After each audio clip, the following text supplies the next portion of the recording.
At least 3 ghost flights took off from China on a secret mission and then vanished right on the border of Iran. Right now, the CCP and Xi Jinping are terrified. Why?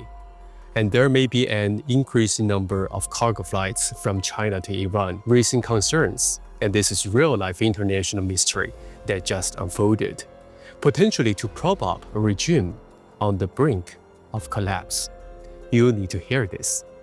Welcome to China Decoded. I'm Aric Chen, Senior News Anchor, Editor-in-Chief of Global News and Newsweek, and a mentor to an international policy think tank.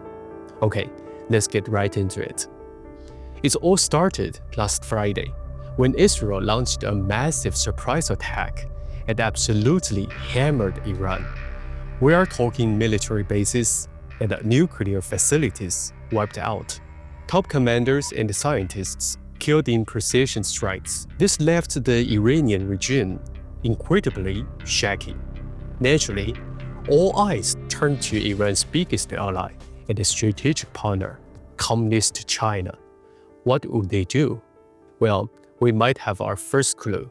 The British newspaper, the Daily Telegraph, dropped a bombshell report based on flight data. Here's the timeline.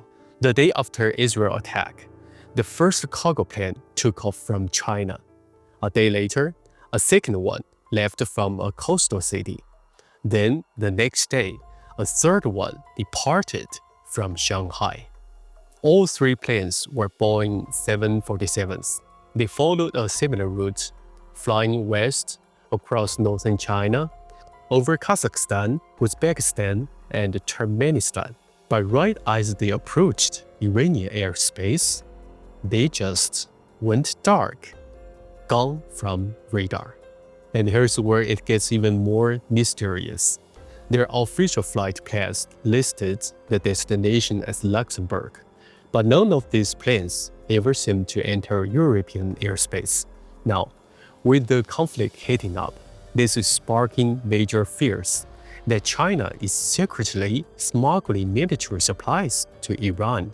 And remember, Boeing 747s aren't just for Amazon boxes. They are commonly used to transport military hardware under government contracts. A top scholar, Andrew Agassi, weighed in. He said, these cargoes cannot but generate a lot of interest because of the expectation that China might do something to help Iran. He explained that if the Iranian regime collapses, it would be a huge blow to China, causing chaos in the Middle East and harming China's economic and energy interests. After all, Iran and China, they are allies, united against a US-led world order, and Iran supplies China with up to 2 million barrels of oil every single day. But wait, there is a twist. The company that actually operates these flights, a Luxembourg-based cargo airline called Cargolux, released a statement that claimed their planes did not use Iranian airspace. However, and this is the crucial part, they give no response about the content of the cargo. As we all know, cargo manifests are usually private, and what's declared on them can easily be inaccurate. So we get a denial about the route, but complete silence on the payload. This entire mystery is unfolding against the backdrop. Because of the US sanctions, Iran is forced to sell oil at a discount through secret underground channels. And guess who the #1 buyer is? According to the data firm Kepler, over 90% of Iran's oil goes to China. It flows into small, independent refineries, nicknamed teapot refineries. The Wall Street Journal makes one chilling point. So far, Israel has not attacked Iran's energy facilities. But if they do, China's secret supply of cheap oil could be cut off instantly, and Beijing will have to pay a serious price. So on June 18th, Xi Jinping finally made his first public statement. He said all the usual lines that military conflict is not the solution, and that rising tensions do not serve the common interests of the international community. But behind that calm diplomatic language, I believe the Chinese Communist Party is getting seriously nervous. They are watching their allies in the so-called axis of evil being picked off one by one. And deep down, they fear they could be next, facing the same kind of devastating strike that just hit Iran. Think about it.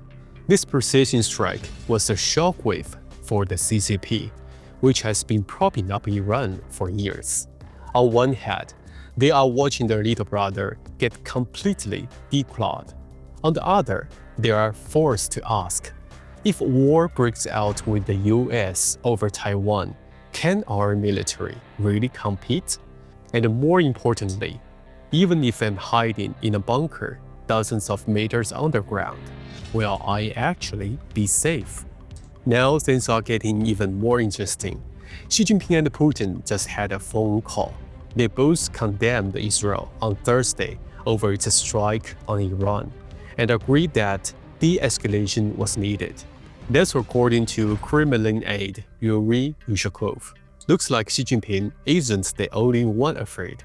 Clearly, they are huddling together for warmth now. Now, let's talk about those bunkers, because they thought they were invincible. We've seen reports from overseas exposing the CCP's nuclear bunker in Beijing's Western Hills. That's supposed to be the top secret location of their Joint Battle Command Center. One of their top engineers, Chen Jihu, even bragged that their bunkers could withstand any weapon. He said they had nothing to fear, not even so-called bunker busters. But that's not all. At the end of January, the Financial Times dropped another bombshell. Citing US officials and satellite imagery, they revealed a massive new complex about 30 kilometers southwest of Beijing. A 6 square kilometer site, 10 times the size of the Pentagon. Experts believe this will be used for giant, hardened shelters designed to protect China's military leadership during nuclear war. But here's the billion-dollar question. After seeing the sheer military power demonstrated by Israel and the US, can CCP leader really, truly, 100% believe that hiding in a bunker guarantees their safety? And even more importantly, the Chinese military is not a single unbreakable iron block. Who's to say there isn't a general among them who would sell out secrets for the right price? Just like in Iran, where one of their own generals turned out to be a mole for Israel. So you can build the biggest, deepest bunker in the world, but you can't escape the fear of betrayal from within. The story is far from over. Let me know what you think in the comments below. Until next time, stay curious and stay informed. This is China Decoded with Aric Chen. See you in the next one.